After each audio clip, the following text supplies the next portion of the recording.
Ողջույն սիրելիներս, ուրախ եմ ձեզ տեսնել հայկական խոհանոց ալիքում։ Եթե ցանկանում եք պատրաստել արագ, առողջարար և համեղ ուտեստ, ապա տապակած սունկն ու սպանախը լավագույն ընտրությունն է։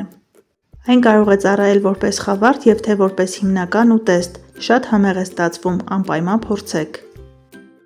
Մեզ անհրաժեշտ են շատ քիչ բաղադրիչներ։ 3 կապ սպանախ, 500 գրամ շամպինյոն, 4 ձու, աղ, սև պղպեղ, մի փոքր ձեթ, սերուցքային կարագ և 2 ատամիկ սխտոր։ Քանի որ իմ ձեռքի տակ փոքր սնկեր են, մեկ սունկը բաժանում եմ 4 կամ 6 մասի։ Եթե գնել եք խոշոր սունկ, կարող եք կտրել օղակաձև։ 3 կապ սպանախը լավ լվանալուց և ճրգամելուց հետո ոչ շատ մանր կտրատում ենք։ Սունկը պատրաստելիս ես սոխ չեմ օգտագործում, քանի որ ըստ իս սոխը ամբողջությամբ չեզոքացնում է սնկի նուրբ համը։ Կավելացնեմ ընդամենը 2 ատամիկ սխտոր, ավելի նուրբ համ ստանալու համար կարելի է օգտագործել սխտորի փոշի։ Սիրելիներս, եթե գտնվում եք պահքի մեջ, կարող եք պատրաստել այս ուտեստը բաղադրատոմսից հանելով ձուն և սերուցքային կարագը, այդպես էլ ստացվում է շատ համեղ։ Հավկիթների վրա ավելացնում ենք աղս ճաշակի, մի փոքր սև պղպեղ և մի լավ հարում ենք։ Քանի որ այս ուտեստի բոլոր բաղադրիչները համեղ և օգտակար են, շատ համեմունքներ չենք օգտագործում, սև պղպեղը և աղը լրիվ բավարար է։ Տապակի մեջ լցնում ենք մի փոքր ձեթ, թողնում ենք մի լավ տաքանա, այնուհետև ավելացնում ենք մարացրած սունկը։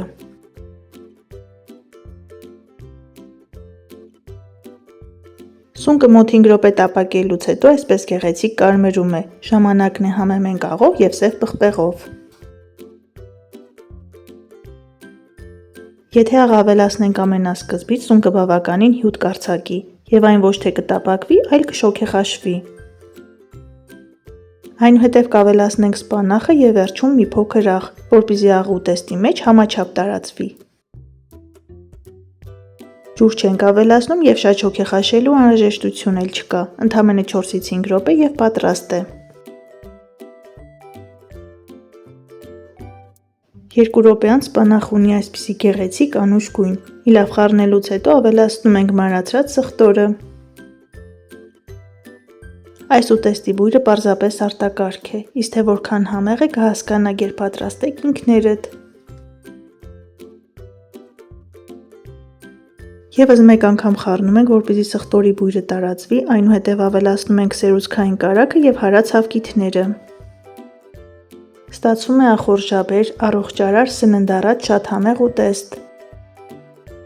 Սիրելիներս, եթե նոր եք միացել հայկական խոհանոց ալիքին կամ հետևում եք իմ տեսանյութերին առանց բաժանորդագրվելու, խնդրում եմ բաժանորդագրվեք և սեղմեք զանգակ կոճակը, որպեսզի բաց չթողնեք հայկական խոհանոցի համեղ բաղադրատոմսերը։ Ձուն լցնելուց հետո խառնում ենք, ծածկում ենք թավան և սպասում ենք ևս 2 րոպե։ Հավաքում ենք ընտանիքի անդամներին սեղանի շուրջ և անուշ ենք անում։ Բարի ախորժակ։